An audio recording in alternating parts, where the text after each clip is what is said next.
most of my brow off camera, but I took a Anastasia Beverly Hills taupe and put that right through here in upward strokes. Then I take the soft brown, and it's still a little too dark right now, but I'll mellow that out and kind of come around here and curve that top. And then I did the same on this side. And I just put the darker through here. And then again, I will mellow that out a little bit because it's a little dark. And brows are tricky for me to do on camera. So now onto the eyeshadow. And then I use the Trish McEvoy Bare Essentials as my eye primer.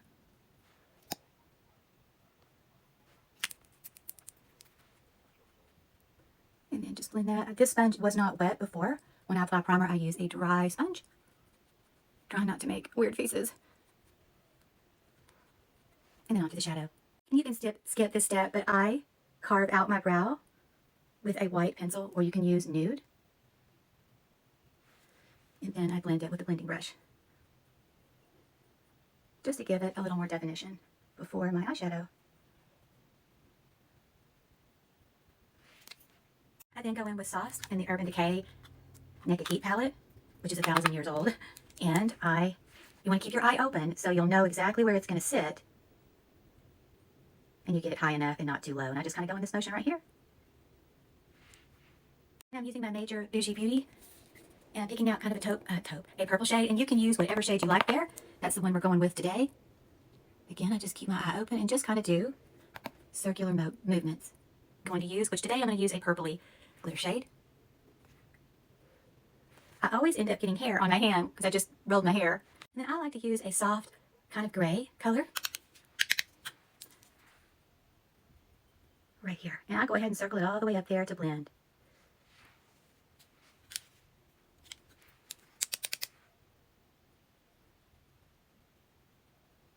I then take a real buttery shade, like this one. And then I also apply it upwards. Oops. I did this off camera, and I'm sure going to try to do it on camera. I use the L'Oreal Infallible black liner. And I come right about where your eye, the black part of your eyeball is. I start there, and I go upward. A lot of people will tell you to keep your eye open while you do it. I have not mastered that yet. I then take a tight little brush like this, and I blend it so there's not a harsh line. And you guys, I am not a professional makeup artist. I'm just showing you how I do it.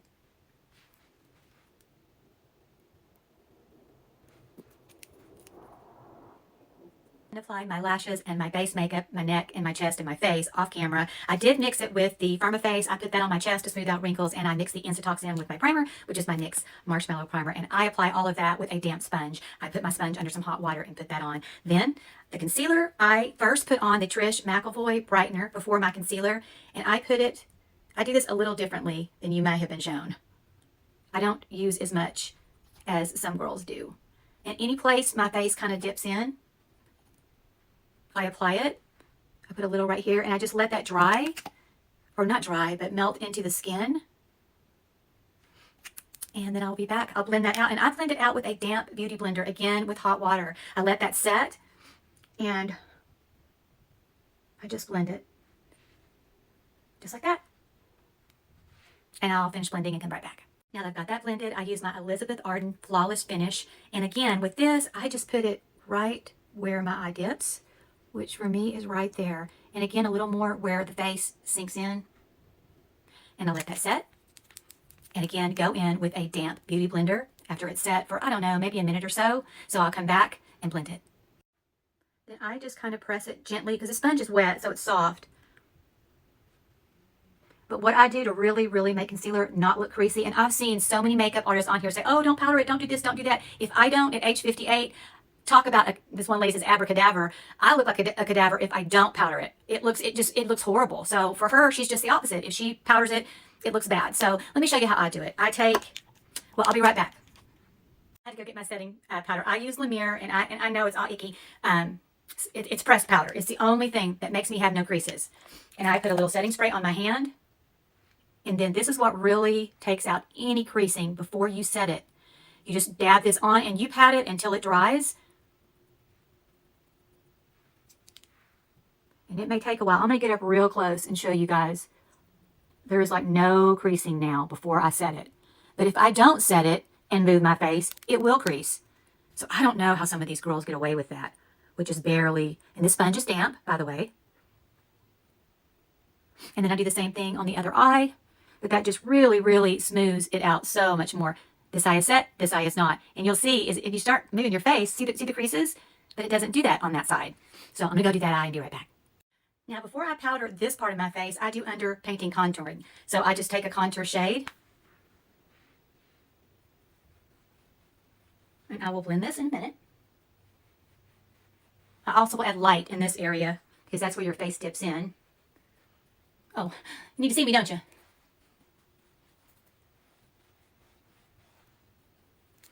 And then I'm going to go one more time.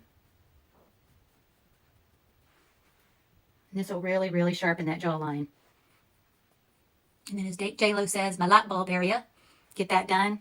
And then I'm going to do what I showed you guys before, which is the strap method. But first I'll put a little up here. It's so hard for me to do it on camera. I'm definitely not a pro. Then I take, this is just a contouring palette that I happen to love. But I do it like it's a strap on your face.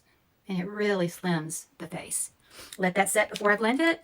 And then the easiest way to contour your nose is do it all dark and then just come in with your light down the center. That is the fastest way to do it. By the way, guys, I don't do this every day. Believe me, this is more like a date night or just wanting to feel a little extra. And I took the strap method and blended it just like this, all the way over, actually like this. And then I'm going to put a little light right there, there, and there, because that is where that face really dips in for me. Then I powder my face all over. I do my blush dry, and then I do some cream blush, and I do some dry contouring over the wet that I just did. Hopefully that makes sense. So I'll show you how to do that. The next thing I do is I take my Laura Mercier powder, and I go like this, then I fold it over so it's not too heavy, hopefully. Place it in a few areas, and then I press it into the skin, which is another thing that a lot of makeup artists will tell you not to do. I press it, press it, press it. Some say do, some say don't. I think it really depends on your skin. So I press it for a little while, and then I put on my blush. My Scott Barnes palette, and I mix a little pink and a little peach together with a tad of yellow. And I do what's called the curtain method, which is you come up here, down to here. It's kind of just like a curtain. And do that again. Oop, my ruler. And then to my apples of my cheeks, I use Sephora Over the Moon. It's kind of a lilac shade. Super pretty. If I can get it open.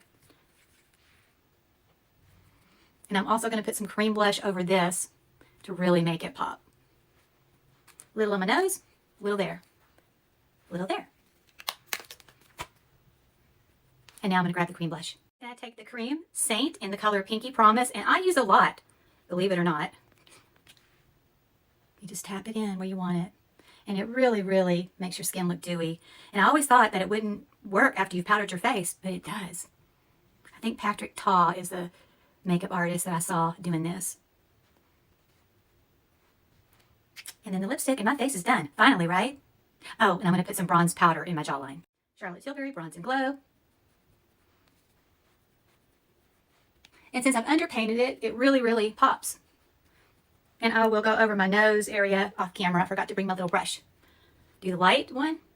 Again, right there. And it popped to my nose, and I will contour the base of my nose.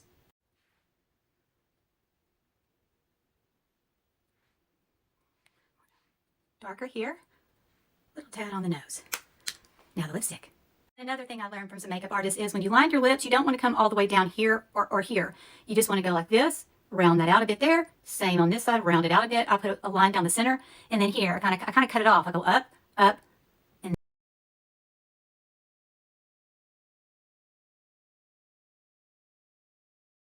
most of my brow off camera.